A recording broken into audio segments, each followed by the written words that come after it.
puede ya habilitar su micrófono. Me mencionaron que nos ha pedido que nosotros le apoyemos con los slides. ¿Es así, doctora?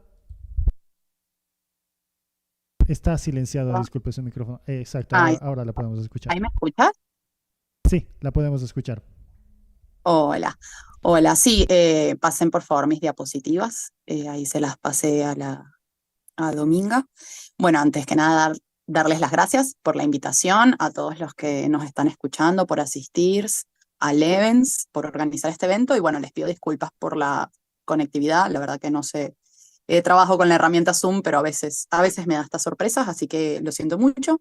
Y también decirles que tenía en las diapositivas varios videos que después los puedo publicar en mi Instagram o pasarlos a quien les interese, pero que lamentablemente por no poder poner las diapositivas desde mi computadora no van a poder disfrutarlos.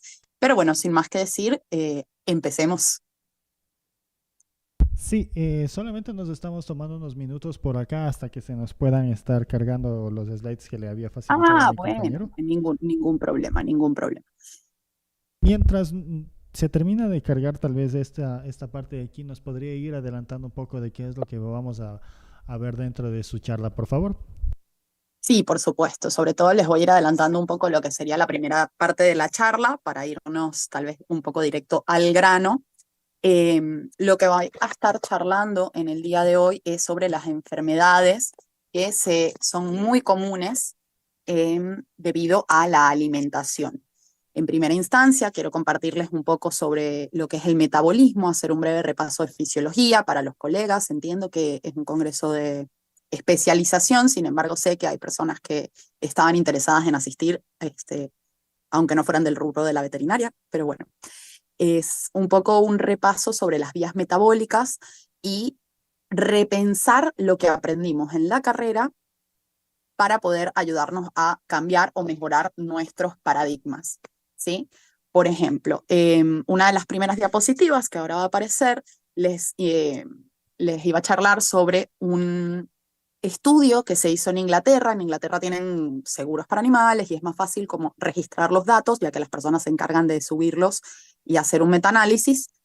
Hicieron un estudio sobre 15.500 labradores, que es la raza más común que hay allá, y encontraron cuáles eran las enfermedades más comunes. Entonces, ahora les voy a poner en un ratito esa diapositiva, pero ya les voy adelantando que las enfermedades más comunes fueron las del tegumento, ¿sí? Entonces, la charla un poco que vamos a hacer un repaso de fisiología y un poco que nos vamos a adentrar en las enfermedades y en posibles ayudas que le podemos dar al metabolismo para evitar las enfermedades crónicas.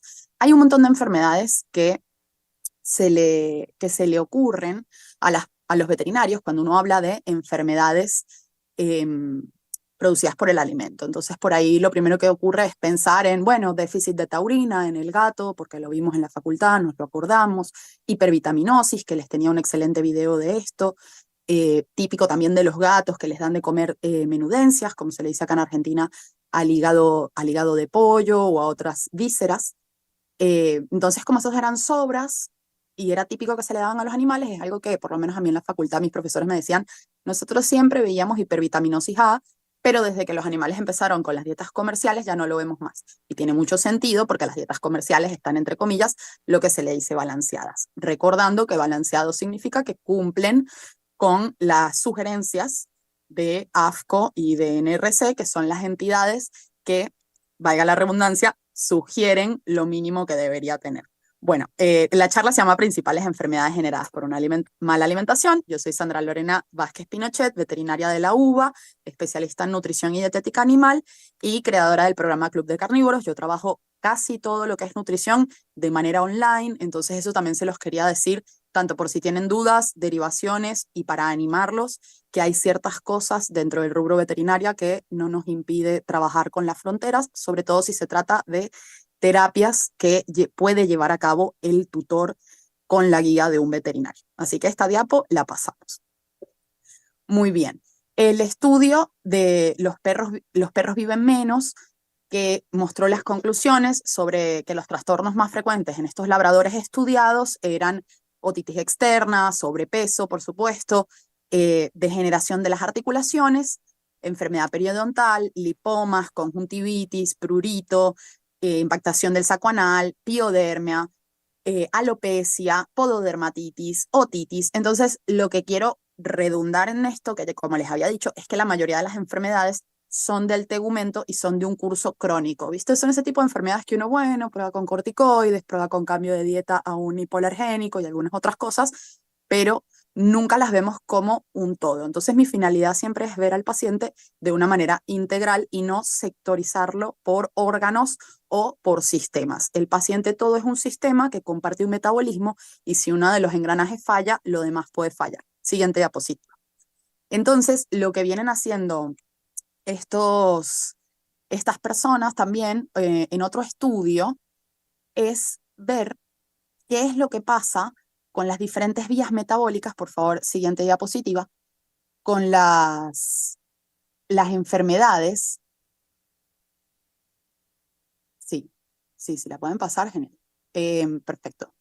Mira, me faltó una C. Las enfermedades modernas es un estudio que se hizo en los humanos y que se relaciona con el estilo de vida moderna. Entonces, las enfermedades que más aparecen, que son de un curso crónico y que están relacionadas con ciertas partes del metabolismo que se han podido demostrar y estudiar, son el cáncer, la diabetes, la obesidad y el acné. El acné considerándose también una enfermedad del tegumento, como lo que les comentaba que era de lo más común que tenemos. Entonces, siguiente diapositiva, por favor. El metabolismo es el conjunto de reacciones, ¿sí?, que va a generar a través de los nutrientes que ingresan con los alimentos, va a generar a través de procesos químicos metabolitos. Siguiente diapo, por favor.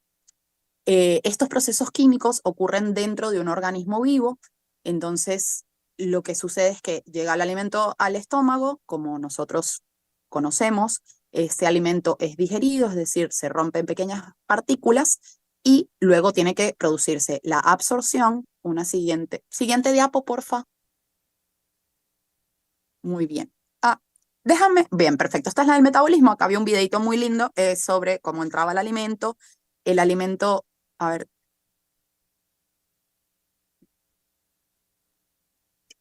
Mira, no se escucha nada, ¿no? Perfecto. El alimento entra al estómago, se absorbe la glucosa, en este caso estamos hablando de los carbohidratos, pero es solamente por el video. Los nutrientes pequeños, que son los alimentos rotos, cortaditos chiquititos, pasan a la sangre, de la sangre van a los diferentes tejidos diana, en el caso de la glucosa estimula las células beta del páncreas y produce la insulina, que es la hormona que va a hacer que se absorba a través de los glúteos. Esto hasta acá está todo muy bien, lo sabemos, pero lo importante de esto es entender que son esas pequeñas partículas del metabolismo lo que va a dar inicio a los procesos de todo el organismo. Entonces, entender que los nutrientes no solo conforman los tejidos, sino que también son los que regulan cada parte y cada proceso metabólico, sea de catabolismo o sea de anabolismo. Siguiente diapositiva, por favor.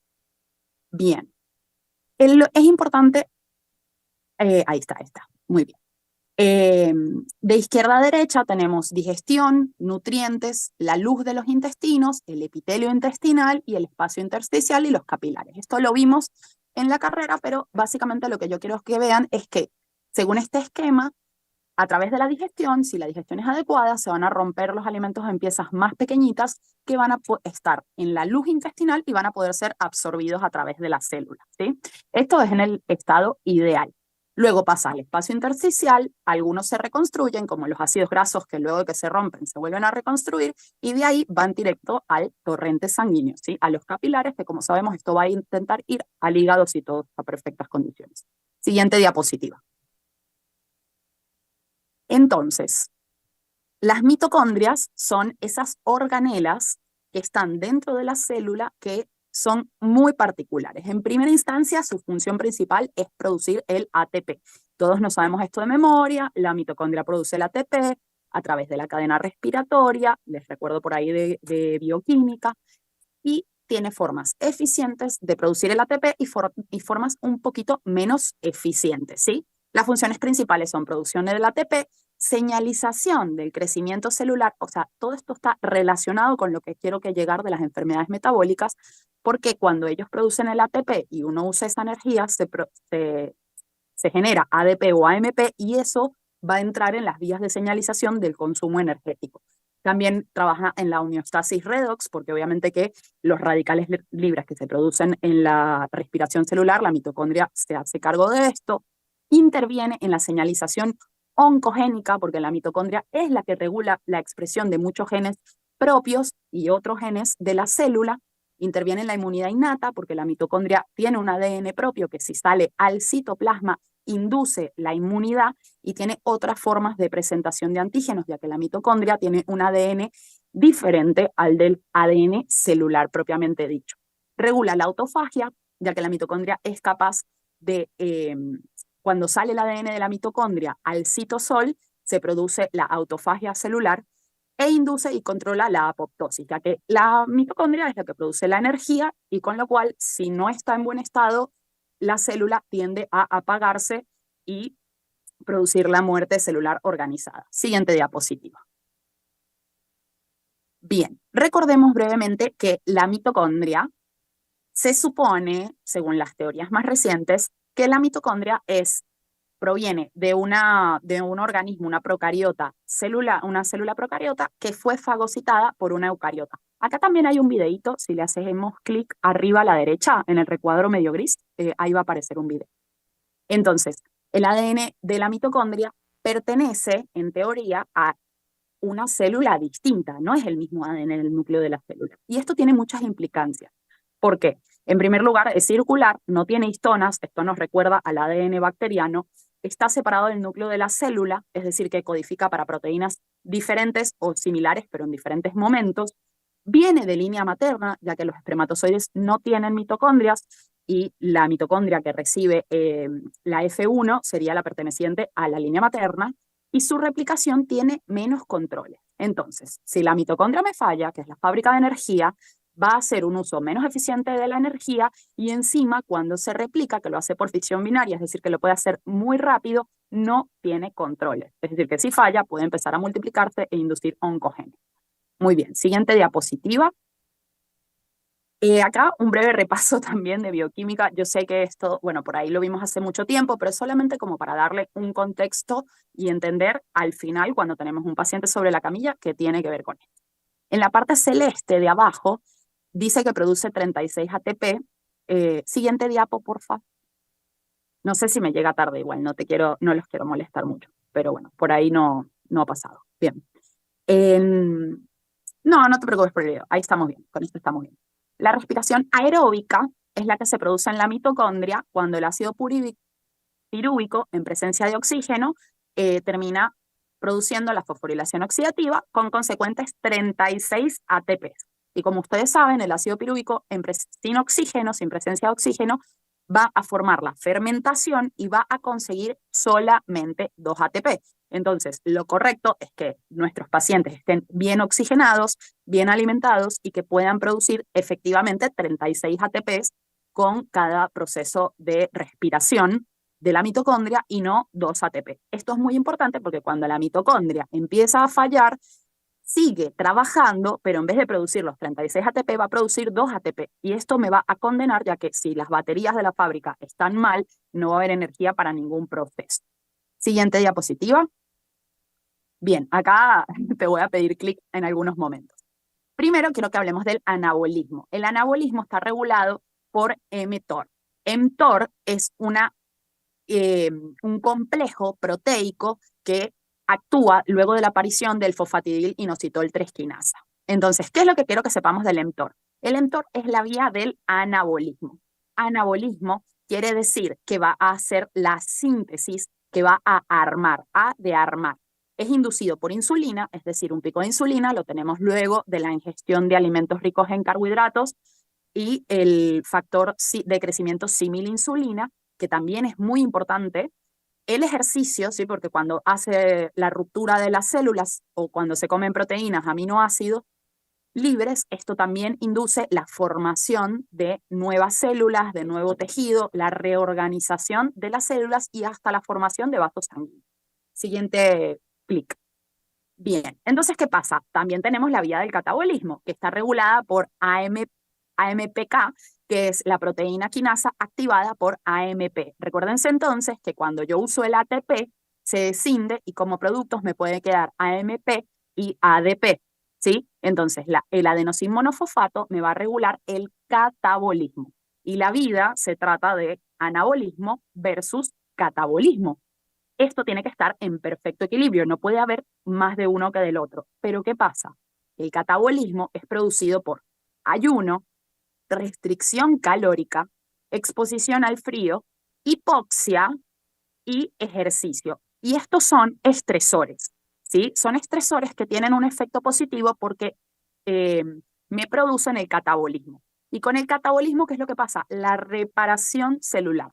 Si yo no induzco AMPK, no se van a reparar los tejidos, no se van a desechar las células que están gastadas y lo que me va a pasar es que tengo un constante emetor activado, ¿sí? O sea, estas vías o está una o está la otra. Entonces, lo más normal sería, bueno, si el animal, por ejemplo, un perro que desciende del lobo, que es un animal que puede comer 2 veces por semana en un patrón de alimentación de festín versus escasez, está preparado para tener activa la vía AMPK por lo menos una vez al día.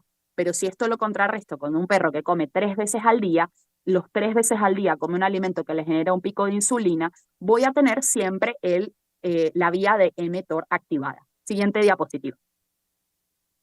¿Qué es lo que pasa con esto? Que la vía mTOR es la que me promueve la multiplicación celular y la reorganización. Entonces, si yo tengo a mTOR siempre activada, me va a suceder que siempre voy a estar predispuesto para la biosíntesis de moléculas porque hay suficiente energía disponible del alimento por el pico de insulina y eso me va a promover la síntesis y la multiplicación celular. Y por el contrario, AMPK no se me va a activar. El AMPK es un sensor del uso de energía. Entonces, si no hacen suficiente ejercicio los animales, o no tienen ayunos, o no pasan un poco de frío, estamos hablando de estresores positivos, no de que el perro tiene que vivir afuera en el invierno. Pero si, por ejemplo, hace un poco de frío y yo cuando lo saco a pasear le pongo una chaqueta o un buzo al perro, tal vez podría no ponérselo y que pasemos un frío los dos, 10 minutos, 15 minutos, para activar la vía AMPK, ¿sí? Porque cuando consumo la energía, cuando consumo el ATP disponible para calentarme, se activa la vía AMPK. Bien, siguiente diapositiva. Entonces, ¿a dónde vamos a llegar con esto? Sucede que vamos a cambiar un poquito de tema, pero seguimos en metabolismo hablando de otras cosas que pueden alterar. En este experimento pusieron un ratón en una cajita y le pusieron determinados olores. Cada vez que había ese determinado olor, le daban un choque de electricidad. Tremendo. ¿Pero qué sucedió? Que ese ratón, cuando tuvo crías, las crías reaccionaban mal sencillamente al olor. Es decir, que el olor de una fruta podrida, por decirlo, que venía después acompañada de un choque de electricidad, produjo una modificación, una versión en el ratón que era heredable. Esto es demasiado importante, ¿sí? Entonces estamos entrando para saltear por encima en un tema que se llama la eh, epigenética. No vamos a adentrar demasiado en esto, pero si vamos a recordar, ya podemos pasar la diapositiva. Si vamos a recordar que la epigenética lo que va a hacer es regular los genes y produce modificaciones que son heredables, ¿sí? Muy bien. Siguiente diapositiva. Bien, así repasando brevemente, la epigenética se define como los cambios que se dan en el ADN, en la estructura del ADN, pero sin cambios en la codificación del ADN. Principalmente lo que conocemos son las histonas y la metilación, pero también tenemos los transposones, que son el intercambio genético, pueden venir diferentes virus, saltarines, diferentes cosas. Pero ¿qué es lo que yo quiero que vean acá? La metilación, ¿sí? El grupo metilo lo que va a hacer es adherirse al ADN, el grupo metilo, y va a marcar el gen. Esto puede producir tanto la activación como la desactivación de gen. Porque cuando se unen los grupos metilo, no lo puede leer ese segmento, pero por ahí eso hace que pueda leer el segmento anterior. Entonces esto me puede codificar para que se produzca más o menos una proteína. Siguiente diapositiva. Bien, acá les quiero explicar, por ahí lo escucharon, de este experimento con los tipos de ratón agouti, ¿sí? ¿Qué es lo que hace? A un grupo de ratones les dieron una alimentación rica en donantes de grupo metilo, como por ejemplo la vitamina B12, el cloruro de colina, los alimentos ricos en metilo, los cofactores de ácido fólico, diferentes alimentos y cofactores que ayudan a metilar el ADN. Entonces, ¿qué pasó? Esto se lo dieron a las madres preñadas, ¿sí? Y vieron en las camadas que con una dieta con altos niveles de metilación se metilaba en la zona de la proteína agouti, se metilaba, es decir, que no se podía expresar, y al no expresarse la proteína agouti, los ratones eran delgados y marrones. Vamos a pasar un clic. Mientras que los ratones que tenían dietas con pocos niveles de metilación, o sea, dietas que no favorecían la metilación, hacemos un clic, por favor. Los ratones que tenían una dieta con bajo nivel de metilación, sus crías tenían una alta producción de la proteína agouti, porque ese ADN no estaba metilado y podían expresarlos, y eran amarillos y gordos, ¿sí? Así que ahí lo que quiero que vean es como un cambio en la alimentación durante la preñez produce cambios heredables, ¿sí? Muy bien. Siguiente diapositiva. Muy bien. Ya, esto ya lo dije, así que vamos con la otra. Perfecto. Microbioma. Sí, bien, déjalo ahí todo. Perfecto. El microbioma es el conjunto de virus, bacterias y hongos que habitan en los organismos, ¿sí? Viven en simbiosis y hay tanto bacterias patógenas como no, pero que pueden habitar adentro, ¿sí? Puede ser en los intestinos, puede ser en la piel, en el sistema respiratorio. Pero la mayoría del microbioma está en los intestinos. Cosas importantes del microbioma. Se le dice que es el órgano olvidado. Un humano puede tener 2 kilos de microbioma, ¿sí? Entonces es importante que lo consideremos porque los productos que ellos ingieren y los subproductos y desechos que nos dejan en el cuerpo pueden ser absorbidos y nos van a influenciar en el metabolismo también, ¿sí? En primera instancia, regulan la barrera intestinal y contribuyen a su funcionamiento. Los ratones que tenían en un experimento libres, o sea, si agarraron un grupo de ratones y eran los típicos ratones libres de gérmenes. Estos ratones libres de gérmenes no producían suficiente cantidad de moco en los intestinos en comparación con ratones que sí tenían bacterias en su intestino, ¿sí? Esto quiere decir que las bacterias inducen la producción de moco, que esto puede ser positivo o negativo, pero tiene que estar el moco, ¿sí? Entonces, si no están las bacterias, no hay producción de moco suficiente.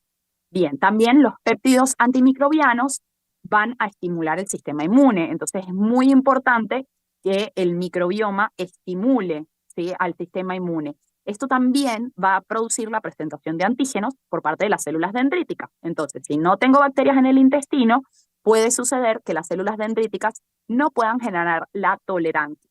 Y tolerancia le llamamos a, entra una bacteria, el sistema inmune la reconoce y no genera una respuesta inflamatoria. Si no tenemos bacterias, las células dendríticas no son estimuladas y a la primera bacteria que me entra van a producir una respuesta inflamatoria exacerbada, ¿sí? Siguiente diapositiva.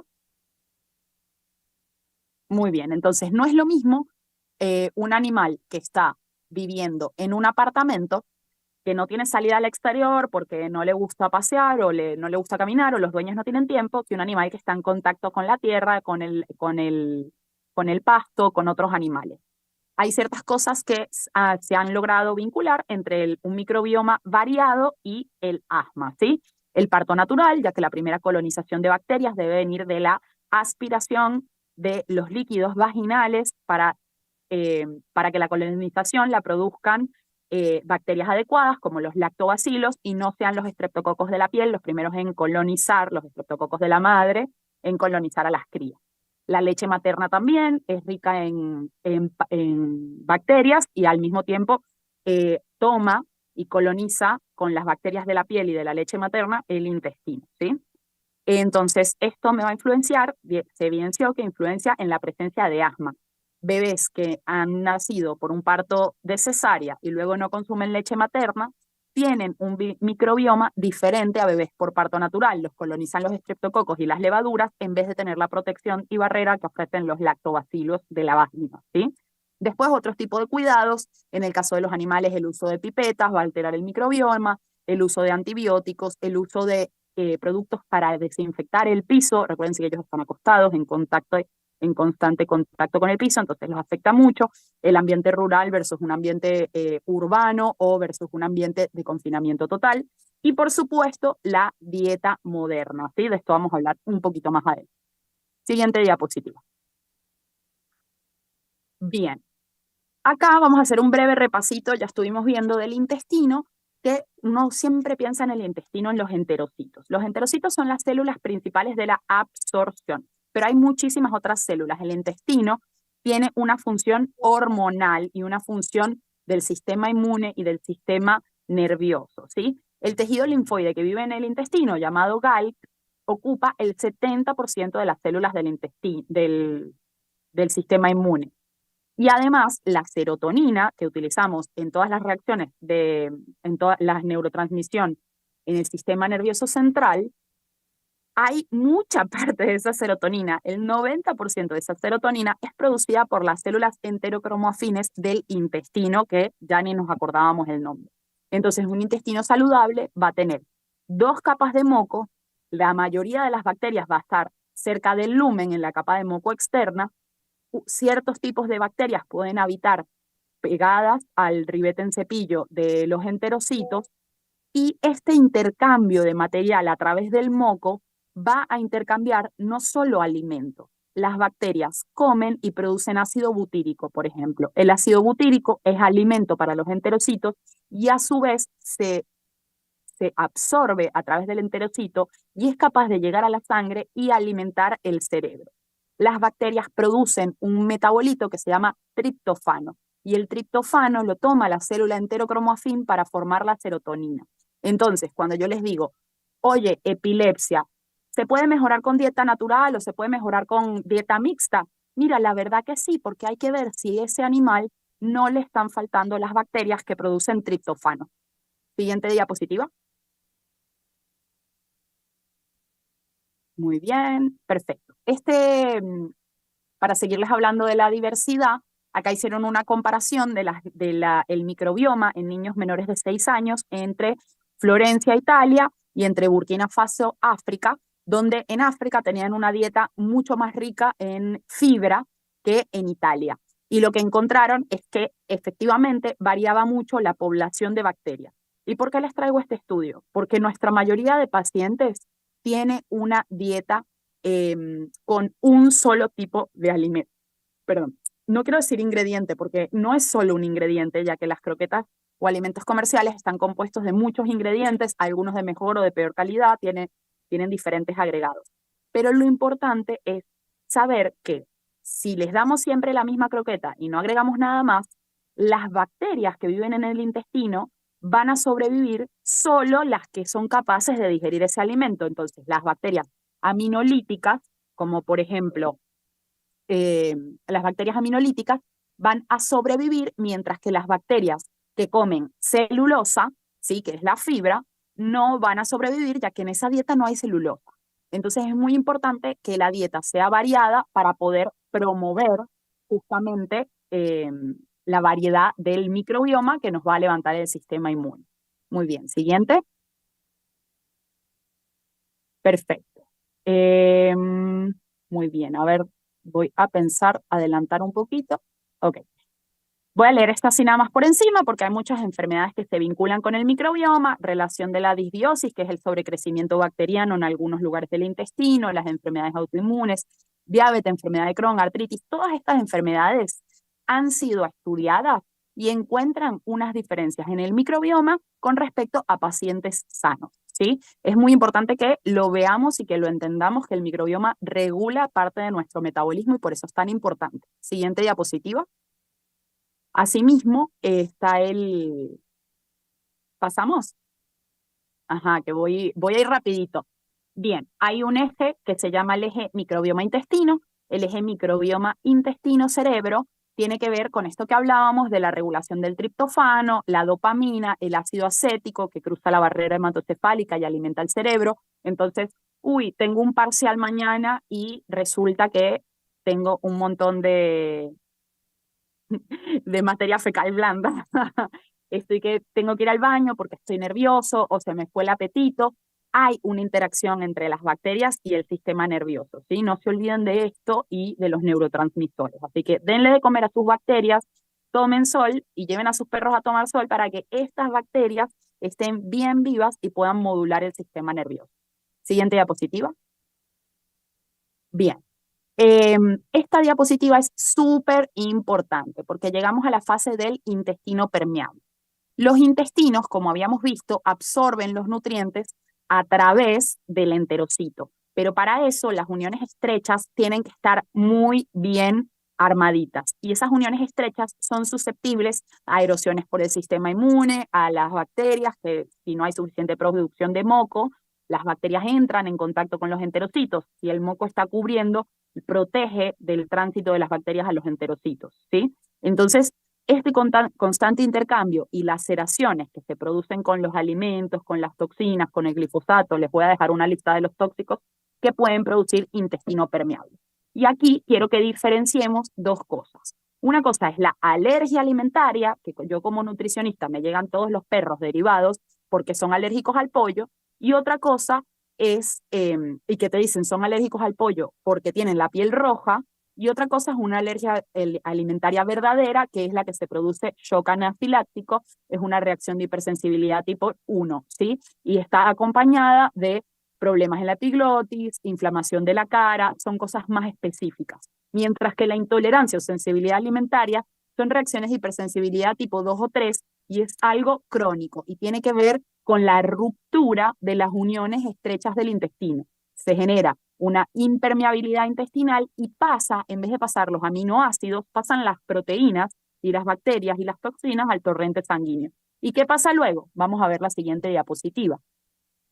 Pues claro que, recuérdense, que todo esto pasa al torrente sanguíneo, luego viaja al hígado, que funciona como un filtro, siguiente diapo, y luego llega a la piel. Y la piel funciona como un filtro, porque ustedes imagínense que los capilares son muy chiquititos y luego tienen que recoger a través de la linfa y de las venitas todas las toxinas, pero muchas de ellas quedan acumuladas en la piel. Si las toxinas no se absorbieron en el hígado, van directamente a la piel y no regresan por la vena al sistema circulatorio, sino que quedan ahí. Entonces, justamente, a veces hay animales que uno dice, oye, que es alérgico, cada vez que come pollo se brota. No es alérgico al pollo. Lo que pasa es que tiene una impermeabilidad intestinal que hace que cuando come pollo absorbe la proteína. Muy bien. Ahí a la izquierda les dejé algunas cosas que producen la impermeabilidad intestinal. Nosotros tenemos que prestar especial atención al glifosato, ¿sí? Los alimentos comerciales suelen tener alta carga de glifosato porque justamente se utilizan cereales que han sido descartados para el consumo humano. Al menos acá en Argentina tenemos mucha presencia de glifosato y este mata a gran cantidad de bacterias del microbioma, ¿sí? Después tenemos la acrilamida, que les voy a hablar en un segundo, aminas, aflatoxinas de los hongos, metales, bifenoles, que es el BPA de los sartenes de teflón o de los plásticos, de los empaques, de todo tiene BPA, y por supuesto el gluten. Pero de esto vamos a seguir hablando, vamos con la siguiente diapositiva, así llegamos a las preguntitas. Muy bien. En la siguiente diapositiva les mencionaba sobre los productos de la glicación avanzada, que son el color caramelo. Cuando ustedes tuestan un bife o hacen a partir de leche y azúcar el dulce de leche, ese color marrón tan delicioso que da tan rico sabor son los productos de la reacción de Maillard, ¿sí? Y fíjense que los colores de las croquetas tienen que ver con eso. Los productos de la reacción de Maillard son productos que el cuerpo es incapaz de eliminar y va acumulando. Provocan inflamación, los glóbulos blancos los fagocitan, pero no pueden destruirlo, ¿sí? Entonces, ojo con comer cosas tostadas todos los días. Bien, vamos a avanzar un poquito. De esta, avanza uno más, por favor.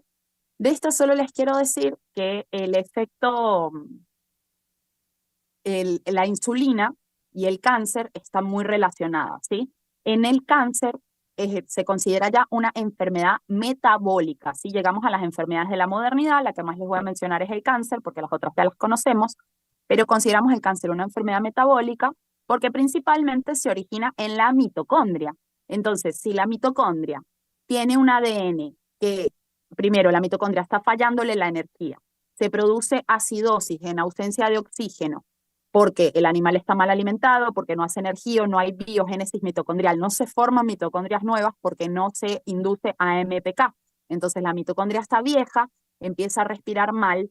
Cuando multiplica su ADN, tiene pocos puntos de control y se empieza a multiplicar. Y encima la mitocondria te induce a la mutación celular y te induce a la multiplicación celular del ADN de la célula. Bien, eso se acompaña con dietas que producen muchos picos de insulina constantemente. Y la insulina, ya mencionamos, que induce la vía de mTOR. Entonces, constantemente voy a tener la vía de mTOR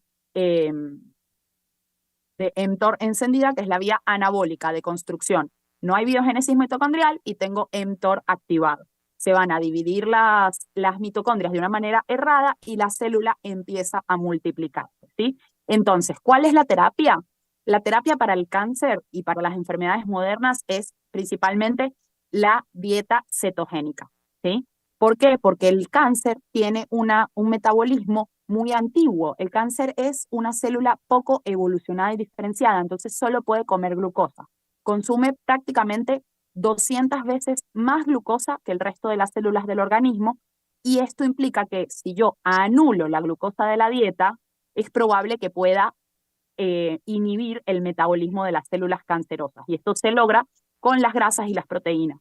Recuérdense que nosotros necesitamos glucosa, los animales necesitan glucosa para el cerebro, pero puede formar glucosa la que necesita a partir de la dieta cetogénica, ¿sí? Siguiente diapositiva. Bien, la siguiente enfermedad es la diabetes tipo 2. No vamos a ahondar acá porque ya la conocen, resistencia a la insulina. Para esto necesitamos dietas que no tengan picos de insulina, ¿sí? Siguiente diapositiva. Bien, la obesidad, ahí les va a llegar. Bien, la obesidad es la otra que era muy común, ya hablamos de tegumento, de cáncer, de diabetes y de obesidad. Finalmente, que lo que hay que hacer es estudiar bioquímica para entender por qué las dietas altas en carbohidratos no deberían estar indicadas en estos carnívoros. La obesidad la medimos con esta tablita y todos podemos hacernos cargo de ayudar a los tutores a combatir la obesidad. Siguiente diapositiva. Ya que los perros están engordando, los perros y gatos se ven gordos, pero no están nutridos. Entonces es muy importante que logremos voltear esta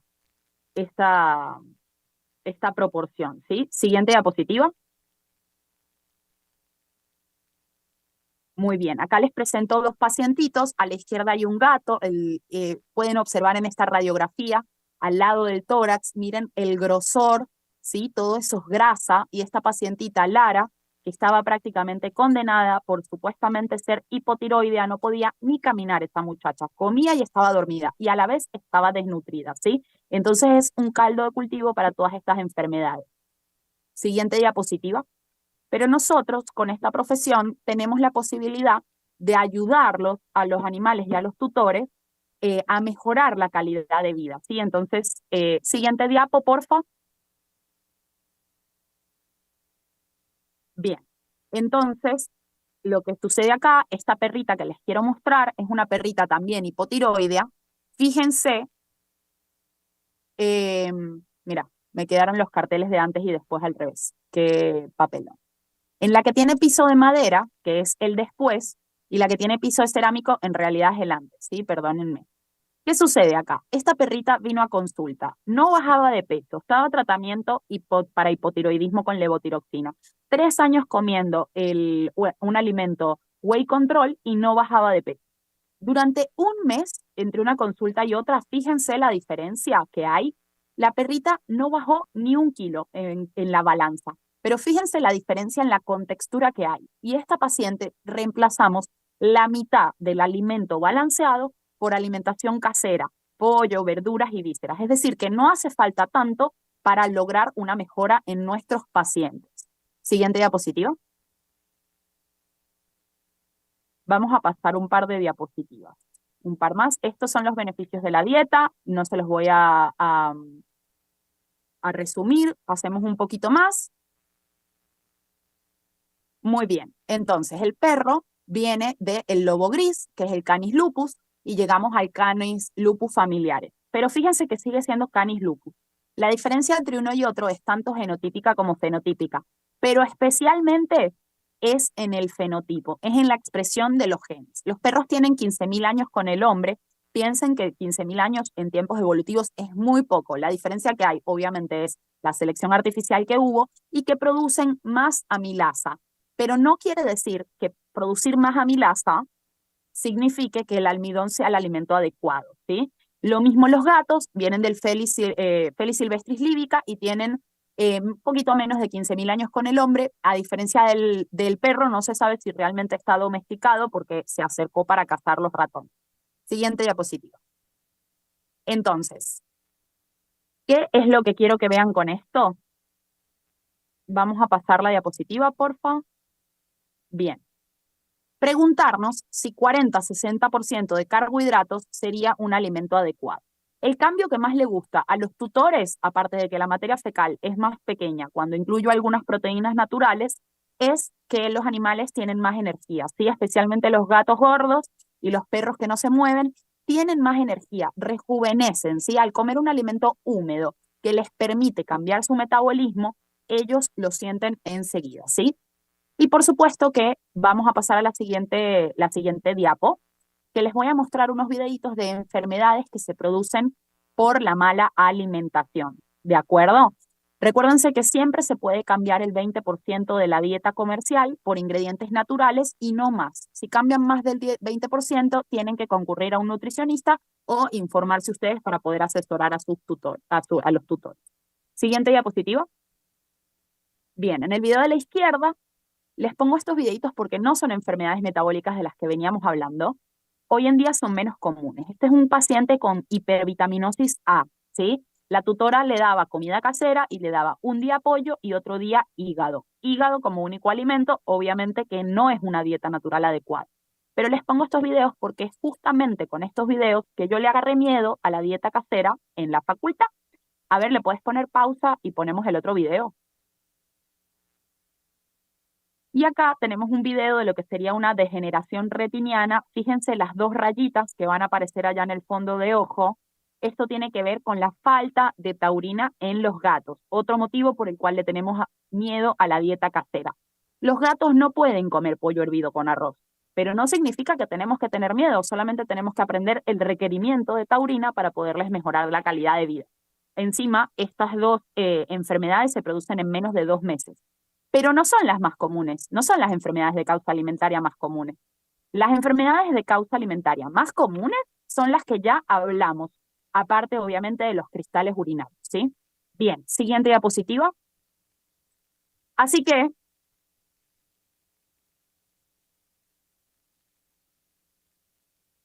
bien, así que lo que vamos a hacer es que les voy a dejar esta guía para que ustedes ayuden a los tutores a complementar las dietas comerciales, entendiendo que las dietas comerciales son lo más cómodo que hay y que no todos tienen tiempo ni ganas de cocinarle a sus animales. En primera instancia, suplementar el omega 3 con cápsulas de aceite de pescado. Les dejo la cantidad que podemos darle a los animales por semana y les dejo también el reemplazo con pescados azules, ¿sí? Idealmente cornalitos, arenque, caballa, pescados azules pequeños.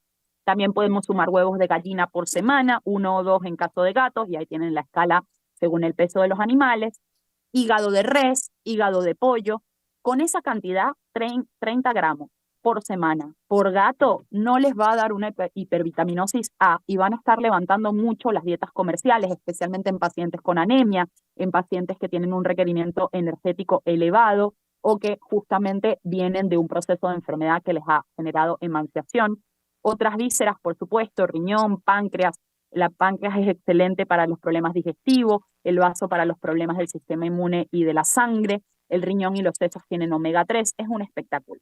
Carnes con su grasa, no le tengan miedo a las grasas. Siempre, siempre, siempre cualquier cambio tiene que ser de a poco, pero los animales están diseñados para comer estos alimentos. Verduras que te ayudan al estreñimiento y que ayudan a regular el tracto gastrointestinal y son la comida del microbioma. Entonces, aunque ellos son carnívoros, cuando comen una presa entera se comen las vegetales que tienen los herbívoros en el intestino, ellos los comen, ¿sí? Y garritas de pollo, les dejo también las instrucciones de cómo usarlas. Esto es el único componente que deben dar siempre sí o sí crudo. Lo que tratamos de hacer es congelarlo 3 días. Esto no va a inhibir el 100% de bacterias y parásitos, pero sí baja mucho la carga y permite darle fuentes de proteínas y glicosaminoglicanos sin necesidad de comprar un suplemento que por ahí las personas no lo puedan pagar. Esto es, todos los pesos son por semana y en crudo. Bien, y para que no le tengan miedo a los gatitos, les dejo que pueden darle entre 500 y 700 miligramos de taurina, L-taurina, que la venden en los lugares de fitness, o 30 gramos de corazón con una cocción vuelta y vuelta. Eso cubre los requerimientos de taurina de un gato. De todas formas, en esta tabla no es una tabla para tomar como referencia para indicar una alimentación natural completa sin incluir balanceados o alimentos comerciales. Sí es necesario derivar a una consulta nutricional si el animal ya está comiendo más del 20% de una alimentación no balanceada, pero pueden darle menos balanceado e incluir este tipo de alimentos. Y por último, para que nos vayamos a las preguntas, perdón por todas las demoras, pero esto de la comunicación es así, hermoso y tiene esto también. Por último, nos vamos a la diapositiva final, donde nos falta el mayor nutriente del que tenemos más requerimientos, que es el agua. Los gatos son animales del desierto, tienen el sensor de tomar agua roto, es decir, que agua siempre se le puede agregar. La primera mejora que tienen que hacer con sus pacientes, si ustedes tienen ganas, es sugerirles que le agreguen agua al balanceado. A algunos animales esto no les gusta o les genera diarrea, ¿sí? A algunos animales, pero traten igual, hay que empezar de a poquito y ver si lo toleran. Entonces, con el agüita, lo que vamos a hacer es que el animal no tenga que beber tanta agua. Se van a dar cuenta con la alimentación natural que los animales toman mucho, mucho, mucho menos agua. ¿Está bien? Siguiente diapositiva.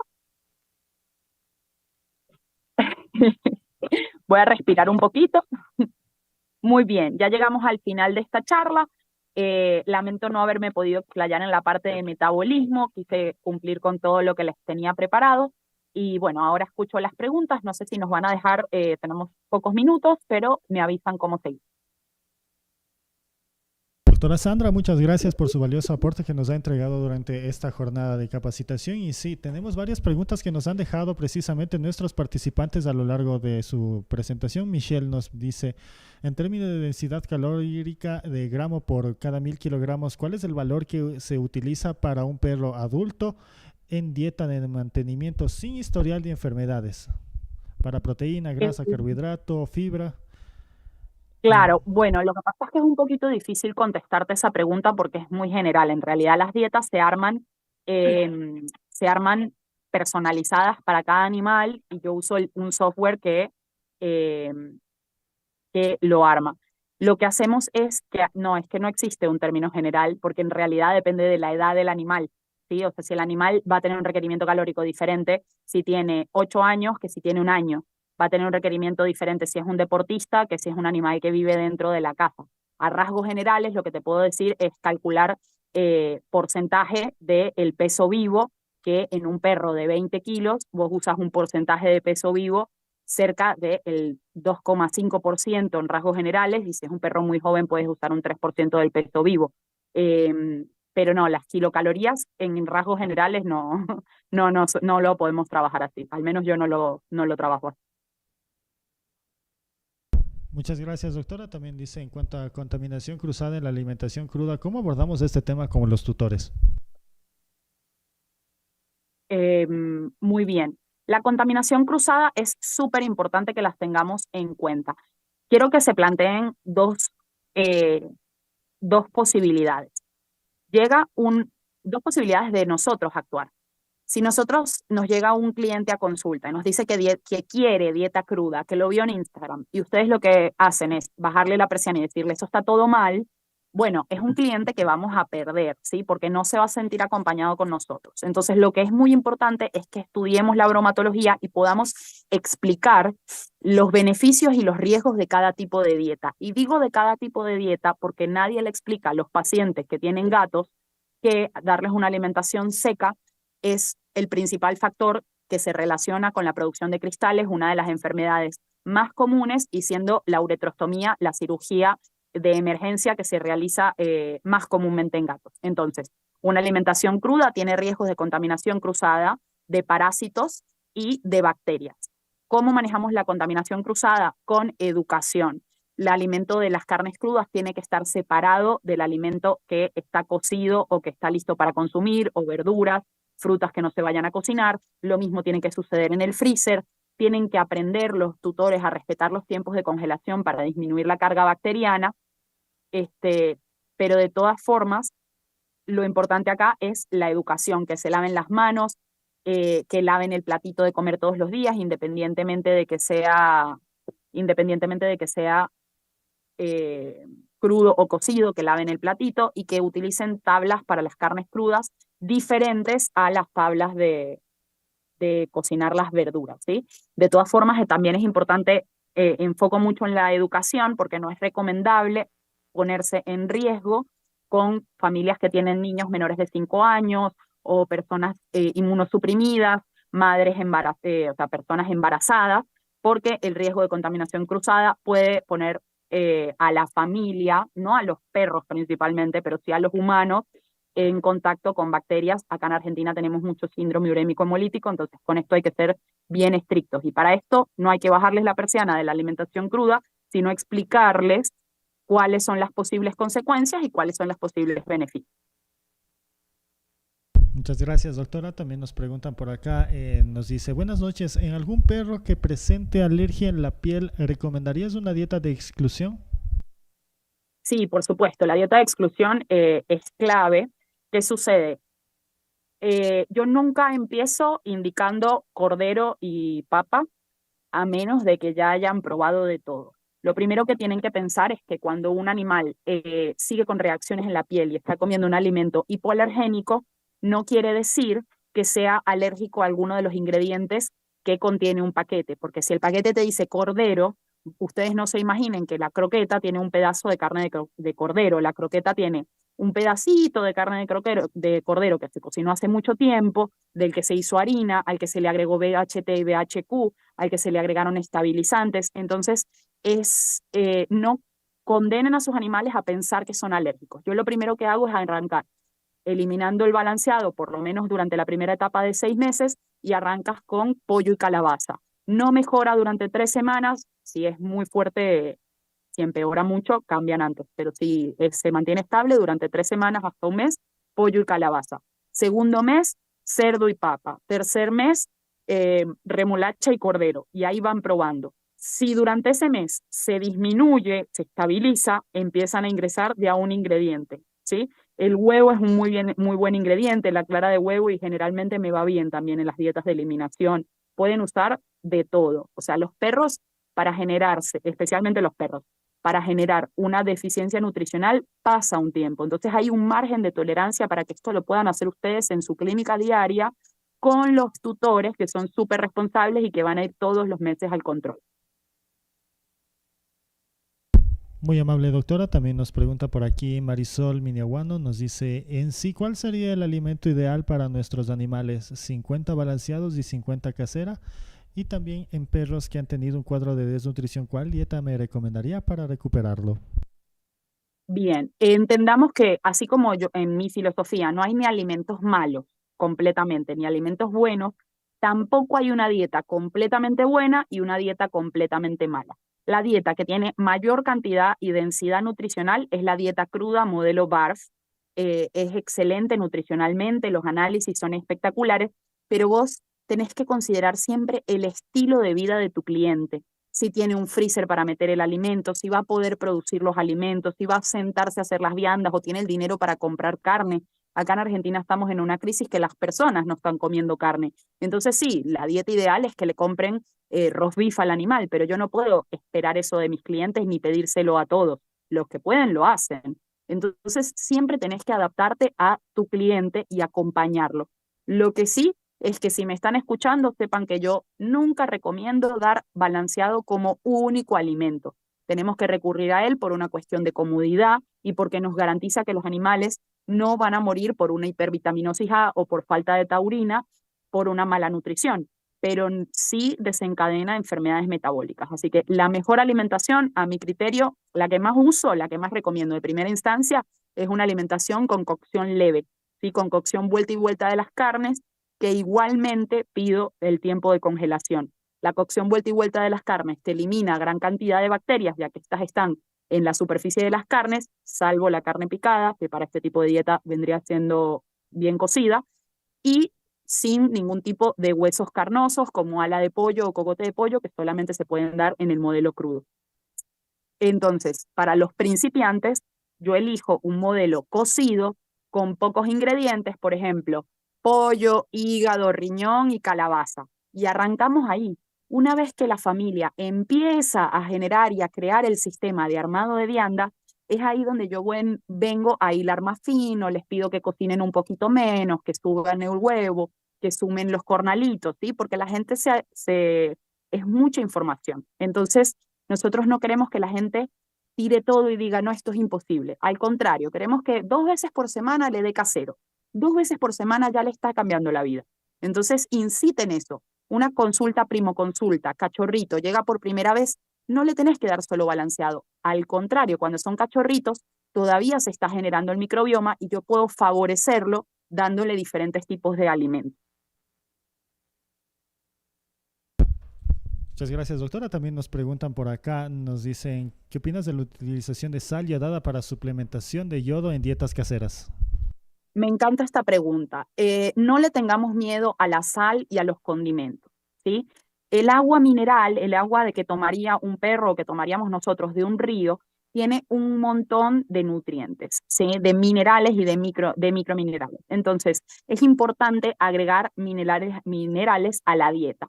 Dentro de la dieta, la mejor forma de agregar yodo es a través de los mariscos y de los pescados, pero eso no se consigue en todas las regiones. Por suerte, al yo trabajar online, tengo pacientes de muchos lugares de muchos lugares del mundo y ahí uno va viendo qué consigue. Por cierto, acá que leo justo que me comentaron del kelp, las algas son una excelente fuente de yodo. Acá en Chile se consigue yo estoy en Argentina, pero acá al lado en Chile se consigue la cochayuyo, acá en Argentina consigo la alga nori, también ahí está la alga kelp, que creo que es la misma que el cochayuyo y esa es la forma eh, general de decirle.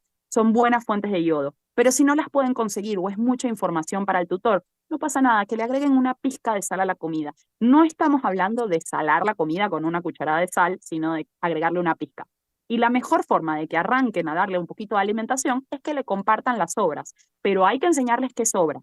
No pueden tener cebolla y no pueden tener picante. Ahora, un poco de sal, orégano, perejil y albahaca, bienvenido. Dale las sobras, que eso le vas a estar dando fibra y va a estar teniendo un efecto hasta de la fitoterapia de ese tipo de planta.